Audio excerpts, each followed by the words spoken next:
Hey guys, so here is my Draw My Life. You guys requested it, and I'm a really bad drawer. On April 22nd, I was born Jessica Lee. That's me. So my dad had claimed that I slipped right out of my mom's body and that by the time he was done filling out paperwork, I was already born. And that's me, that little nugget thing. Actually kind of looks like a hot dog. And thus began our family. I grew up with my dad, who doesn't smile very much, my mother, who was wonderful and beautiful, my sister, who's 2 years older, and me, the youngest of the family. We grew up in this cute little house that was yellow, although I only have green. But then when I was in first grade, we ended up packing up and moving out to a bigger house and a better neighborhood. Our parents loved us so much and enrolled us in everything.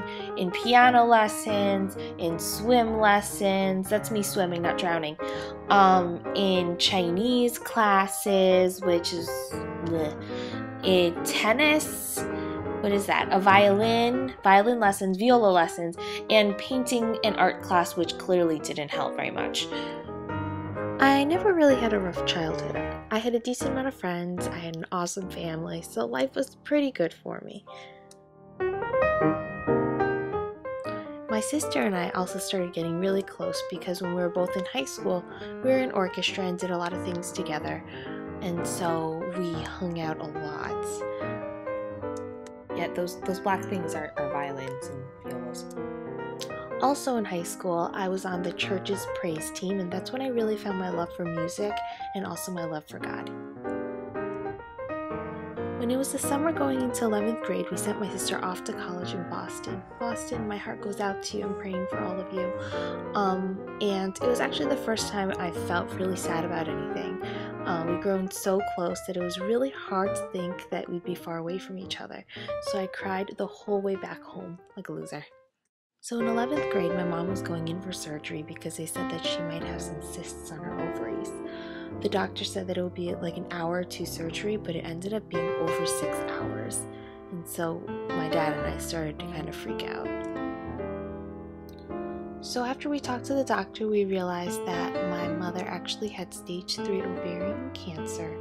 And it was actually something really hard to deal with because it was my first time that I ever had to deal with something so big and so hard without my sister by my side. I remember always calling my sister late at night because sometimes I didn't know what to do, and I just really missed her a lot.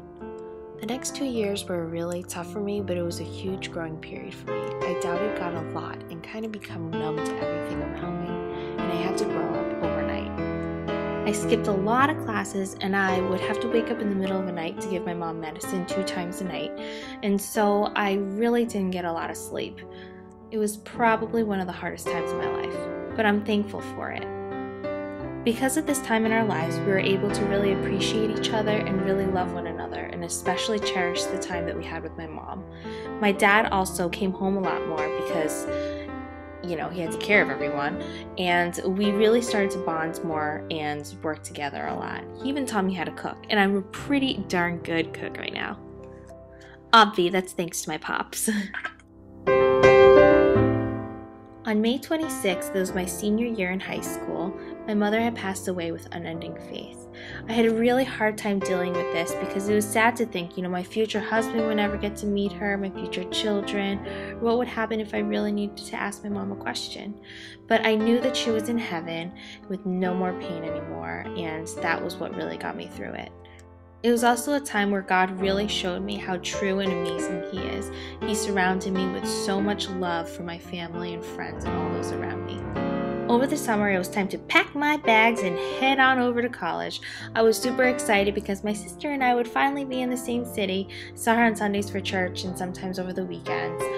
But school was really hard for me and my friends are far away, so I spent a lot of times crying in bed, and it was just one of the darkest and loneliest times of my life. But I'm thankful for my roommate that I roomed with for all of college. She actually dragged me out to try out for a Christian a cappella group. Like literally, she dragged me out. And I'm just so thankful because I actually made it into an a cappella group. And I was like, oh my gosh, I made it! And this is really the turning point in my college career. Things really started to turn around. I started to really make some of my closest friends in college, and I really refound my love for life and for God and for everything. The summer of my senior year, my best friend Laura, that's her in green, we wanted to work together over the summer, so she dragged me over to her church's vacation Bible school to be a counselor, teacher kind of thing. And that's where I met this guy. He had really funny eyebrows, he was really skinny, he burped and he farted and he scared the children all the time. He was totally not my type. So I don't know what happened in me, but I was like, ooh, look how handsome he is. And I ended up confiding in Laura and telling her, and she was like, what the bleep? Just kidding, she doesn't curse. She was like, wow, God must really work miracles. Well, anyway, Felix and I ended up going on a couple dates, and he really liked me, I really liked him, and he ended up asking me out on this like little sheet of paper that said, will you be my girlfriend? And every single answer said yes, but in a different way. Like, of course, no problem. But in the teeny little corner it said no, and of course I said yes. And so we dated long distance for a while, and we traveled around a lot. After I graduated, I lived in Boston for a couple years with my first big girl job. This is also when I started YouTube. I was so obsessed with Lush hauls and watching them that I wanted to make some of my own, and thus began my YouTube channel of jessicalee422. So I worked at this extended day program and I loved getting to know the kids, but I gravitated toward this one child that was nonverbal that had autism, and I realized that's where my passion for kids lie. Eventually I realized this was the route I wanted to go, so I packed up my bags and I went back to New York for grad school. So I went to grad school for intellectual disabilities and autism, and it was my first time living in New York City. I lived on a third floor walk up or fifth floor, I don't know, we had to walk up so many stairs. And I roomed with one of my really good friends that I grew up with, and she has super thick hair. And we both had a huge love for beauty, so I began to make more and more YouTube videos with her, and it became more beauty related. Now, for those of you that keep asking, Felix and I decided to not show our faces because we realized how public YouTube is, so we decided to be more private and kind of censor ourselves and not show our faces.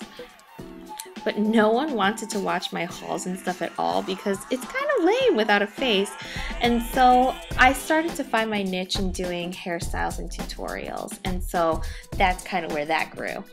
Anyway, during grad school, Felix proposed to me. He wanted to take it all back to where it began, so he took me to the church that we met at, and he bought 1,000 glow sticks that were on sale on Woot.com, and he and all of my friends decorated the church. And that lure, so tricky, got me to get over there, and I was like, oh my gosh, when I got to the church, there were so many glow sticks, I was like, ah! And so when I said yes, I actually don't know what happened. I was probably like, nah. And I realized I needed to put on concealer, get my nails done, and I was just so excited though because we got to celebrate with all of our family and friends. And after I graduated, I got a big girl job doing special ed. I teach 2nd and 3rd grade. And of course, as we were frantically trying to prepare for the wedding, we got a warning, warning, warning. Hurricane Sandy was coming along.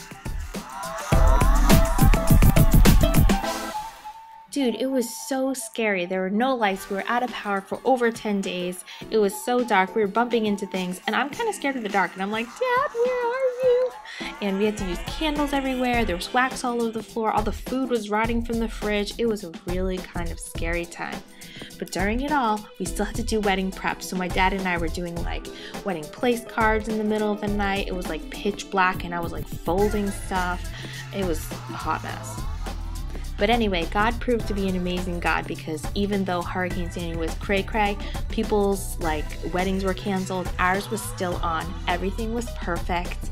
You would have never known that there was a hurricane. My brother-in-law married us, and it was the best day of our lives. Well, mine. And that's me and Felix kissing. Oh my gosh, we look like birds. It was the most magical day. We had so much fun. Everyone was smiling, the sun was shining, and we just had such a blast. Anyway, now I'm married, living with this fellow, and it's been super fun. We live in this apartment, and I'm doing what I love to do while going home to somebody that I love.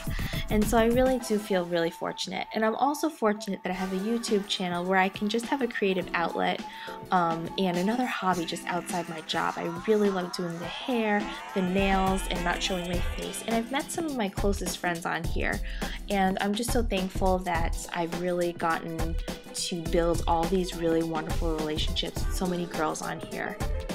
Definitely check out all these girls that I'm writing on here, because these are my favorite girls to watch, and I heart talking to all of them so much. And I was also fortunate enough to partner up with the Network Style Hall, and I've met so many awesome people there. And I pray every night, and I'm just so thankful for everything that I have, and that God has blessed me beyond anything I could ever imagine. And that's the end of my story for now. I hope you guys enjoyed this, and I'll talk to you guys soon. Okay, bye!